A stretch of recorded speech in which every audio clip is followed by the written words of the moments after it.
प्रेममय दयामय श्री राधारानी सरकार। उपस्थित मातृशक्तियों को मेरा प्रणाम। इष्ट देव कुलदेव पूज्य गुरुदेव जी भगवान के चरणों में प्रणाम करते हुए, श्री बिहारी जी के चरणों में प्रणाम करते हुए, श्री हनुमान जी महाराज के चरणों में प्रणाम करते हुए, संसार के समस्त दैव शिवो सीताराम को मेरा प्रणाम। आइए हम सब पंचम दिवस श्रीमद् भागवत के पतित पावनी कलिमल हरणी मनवांछित फल प्रदान करने वाली जो कथा है, कथा भाग में प्रवेश करें।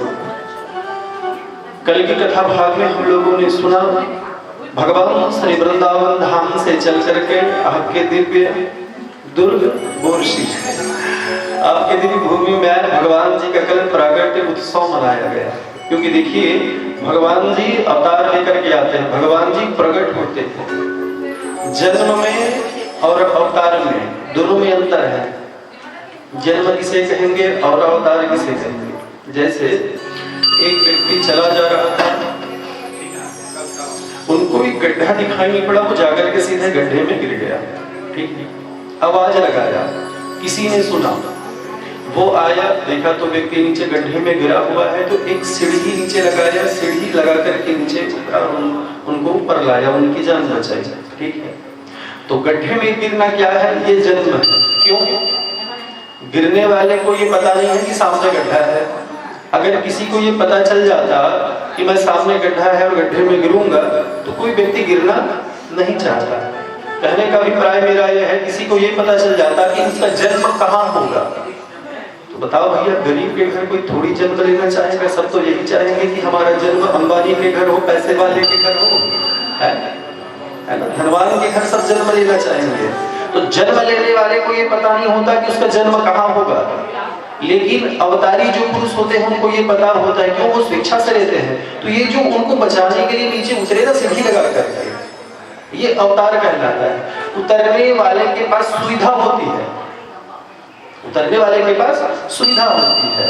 वैसे ही भगवान जी जब अवतार लेते हैं तो उनको पता होता है कि उनको अवतार कहाँ लेना है। तो ये जन्म और अवतार में अंतर है। भगवान जी अवतार धारण करते, भगवान जी का जन्म नहीं होता। जब जब होए धर्म के हानि बढ़ी असुर अधम अभिमानी, तब तब हरि प्रभु विविध शरीरा हरहि कृपा निधि सज्जन पीरा जब जब होए। जब जब कोई धर्म की हानि हुई तब तक भगवान जी अवतार लेकर के आते हैं, भगवान जी का प्रागट्य होता है। सज्जनों, तो कल हम लोगों ने भगवान जी का दिव्य प्रागट्य उत्सव मनाया। भगवान जी दिव्य गोकुल धाम में भगवान जी का दिव्य नंद महोत्सव चला। जितने गोप है, ग्वाल है, छोटी छोटी गोपियां, वो भी आए भगवान जी के दिव्य उत्सव में सम्मिलित हुए और सबने एक ही राग गाया। नंद की आनंद भयो जय कन्हैया लाल की, नंद की आनंद भयो जय कन्हैया लाल की। नंद के कर क्या भयो? आनंद भयो। तो भगवान कन्हैया साक्षात आनंद के स्वरूप है। तभी तो श्री सुखदेव जी महाराज ने कहा, नंद स्वात्मज उत्पन्ने जाता ह्लादो महामना, आहूय विप्रान वेद ज्ञान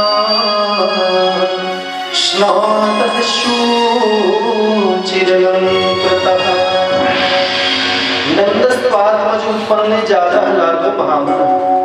नंद बाबा के घर साक्षात आनंद का प्रागट्य हुआ है। मानो आज आनंद ही मूर्तिमंत होकर के नंद बाबा के घर पधारे हैं और सब आनंद में डूबे हुए। और सही बात है, हम सबको क्या चाहिए जीवन में? आनंद चाहिए।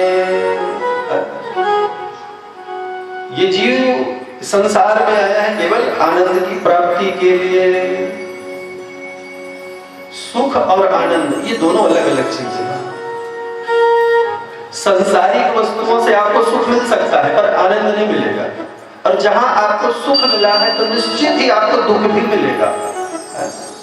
ये सृष्टि का क्रम बना हुआ है, सुख है, दुख है, हानि है, लाभ है, जीवन है, मरण है, जय है, पराजय है, पर आनंद का कोई विरोधाभास नहीं है। आनंद की एक चरम सीमा है जिनको कहते हैं परमानंद। वैसे ही संसार में हम सब आए हैं आनंद की प्राप्ति के लिए, और उस आनंद को हम संसार में ढूंढते हैं जो है नहीं। वो आनंद कहाँ है? तो बोले आनंद है भगवान के नाम में, वो आनंद है संकीर्तन में, वो आनंद है सत्संग में, वो आनंद है कथा में, वो आनंद है संतों की वाणी में, वो आनंद है गुरु की वाणी में। तो आज जितने ब्रजवासी हैं, जितने गोकुलवासी हैं, वो आनंद में डूबे हुए हैं। और ये महोत्सव कोई साधारण नहीं चला, महाराज 6 महीने तक ये महोत्सव चला। एक होता है उत्सव और एक होता है महोत्सव। उत्सव और महोत्सव दोनों में अंतर है। हम लोग जो मनाते हैं ये उत्सव होता है, तो उत्सव क्षणिक होता है। भाई जैसे जन्माष्टमी मनाते हैं, जन्माष्टमी मनाए तो अजरात्रि भगवान कन्हैया का प्रागट होना है 12 बजे, है ना। ज्यादा ही भजन करने वाले हो गए तो 12 बजे तक जगेंगे, नहीं तो 9-10 बजे ही अगरबत्ती घुमाए और अपना फलाहार किया और सो गए। तो उत्सव जो होता है वो क्षणिक होता है, लेकिन महोत्सव होता है वो चलते रहता है। जैसे गोकुल में चला 6 महीने का महोत्सव चला। सज्जनों, जितने गोकुलवासी हैं खूब आनंद में डूबे हुए हैं। साक्षात भगवान कन्हैया पुत्र बनकर के नंद बाबा के घर आए हुए हैं, और धन्य है वो नंद बाबा। अच्छा देखिए, नंद बाबा का इसी जन्म का तप नहीं है, ना जाने वो कितने जन्मों से भगवान की प्रतीक्षा कर रहे थे, भगवान को पुत्र प्राप्त करने के लिए तप कर रहे थे। नंद बाबा जो है पूर्व जन्म के एक द्रोण नाम के वसु थे, और यशोदा मैया इनकी पत्नी थी पूर्व जन्म में, जिनका नाम था धरा। ये दोनों मंदराचल पर्वत पर जाकर के 12 अक्षर मंत्र का जाप किए।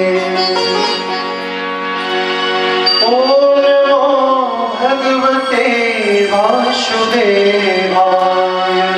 ओम नमो भगवते वासुदेवाय, ओम नमो भगवते वासुदेवाय, ओम नमो भगवते वासुदेवाय।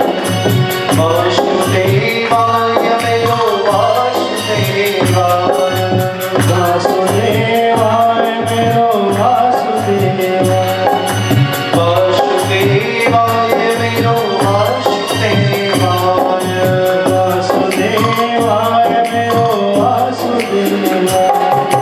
ओम नमो भगवते वासुदेवाय, ओम नमो भगवते वासुदेवाय, वासुदेवाय मेरो वासुदेवाय, वासुदेवाय मेरो वासुदेवाय, वासुदेवाय मेरो वासुदेवाय, वासुदेवाय मेरो वासुदेवाय।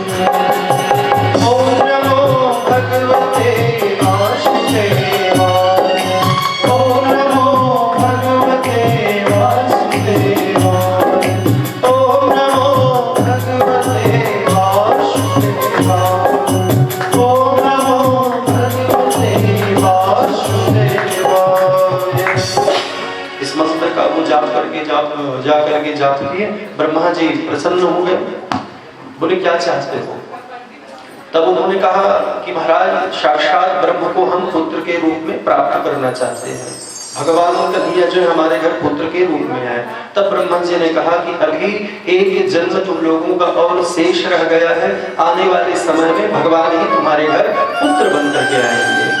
सज्जनों, तो आज वही जो द्रोण है और उनकी पत्नी जो धरा है, गोकुल में नंद बाबा और माँ यशोदा के रूप में उनका जन्म हुआ, और इन्हीं के घर भगवान कन्हैया आए हैं।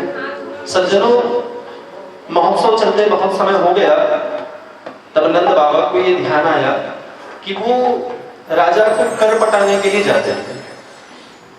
मथुरा का राजा कौन? महाराज कंस। तो कंस को कर देने के लिए जाना पड़ता था।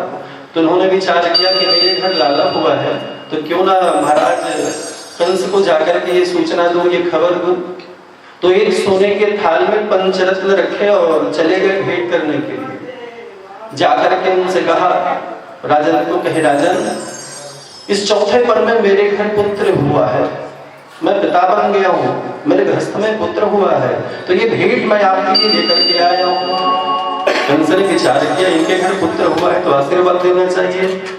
तो कंस आशीर्वाद देने लगे कि महाराज आपका पुत्र जो है जुग जुग जिए, दीर्घायु हो, आपके पुत्र के जो शत्रु है ना उसका विनाश हो जाए, और आपका पुत्र जब बड़ा हो तो राजा बने। बताओ, अब कंस को ये नहीं पता कि वही उनको आशीर्वाद दे रहे, वही उनका काल है। तो शत्रु भी जिसका वंदन करे वो कौन है? ईश्वर है। लक्ष्मण जी महाराज अपने दिव्य बाणों के द्वारा महाराज इंद्रजीत के भुजाओं को काट डाले।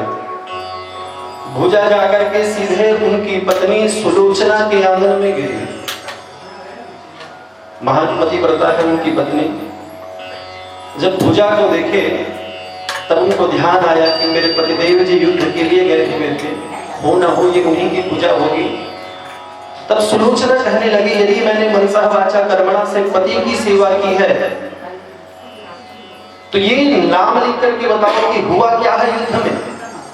कटा हुआ वो भुजा उनका हाथ वहीं पर गिरा हुआ है, और वह कटा हुआ हाथ ही लिखने लग गया कि मैं युद्ध में मारा गया। ये बात उनको जब पता चली तो उन्होंने विचार किया, जब मेरे पतिदेव ही नहीं रहे तो मैं जी करके क्या करूंगी। चले गए रावण के पास, जाकर के कहने लगे, महाराज आपने तो सुना है हमारे स्वामी का प्राणांत हो गया है, और मैं उन्हीं के साथ सती होना चाहती हूँ, मैं उन्हीं के साथ अपने शरीर का त्याग करूंगी। तो एक काम करिए, एक चिता बनाइए, उसे चिता स्थल पर मैं भी बैठ जाऊंगी, मैं भी अपने शरीर का त्याग कर दूंगी। तब रावण ने कहा, बेटी एक काम कर, ठीक है तो पतिव्रता है, अपने शरीर का त्याग करना चाहती है, पर सबसे पहले जा एक बार राम से मिल करके आ जा। तब सुलोचना कहती है कि स्वामी हे पिताजी आप मुझे कहाँ भेज रहे हैं? शत्रु के पास भेज रहे हैं, वहां गई कहीं जाते ही मेरे साथ अन्याय हुआ तब रावण ने कहा, सुनो देवी पहले मैं रावण से बैर रखता हूँ, मैं राम से बैर रखता हूँ, मैं राम से द्वेष रखता हूँ, पर राम मेरे से द्वेष नहीं रखते। तो शत्रु भी जिसकी प्रशंसा करे वो कौन है? ईश्वर है, वो ब्रह्म है। बाद में महाराज अपने मित्र